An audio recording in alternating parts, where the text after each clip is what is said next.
I was curious about a couple things. Where does this style come from and how did it come to be? In my curiosity, I found a couple hints, and I don't know if this is the for sure story or a coalition of things that have came to add to this style. But Catherine de San Juan was born in the early 1600s in the Mughal Empire, which is in Southeast Asia, India.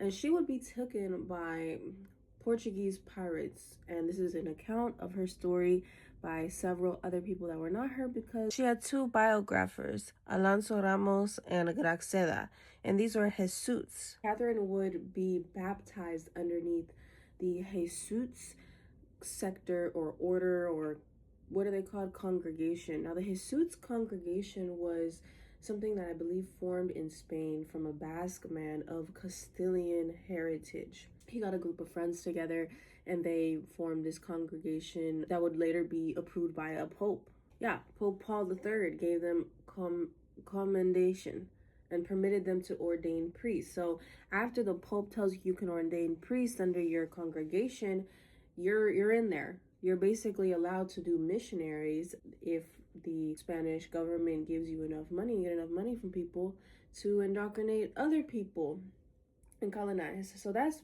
what the Jesuits were doing to New Spain and what they were doing when media came to them. Ramos and Graxida would be considered her confessor that would speak through her for her certain manifestations and other attributes that she apparently had in her life that add to her overall holy story. There would be depictions of her almost kind of like a saint, but again, the way that her confessors portrayed her would be as if she was mentally disabled, and term used in Castilian Spanish was bozo, which refers to like a slave or someone who speaks broken Spanish but can also mean muzzled, draft, or stupid, which is interesting.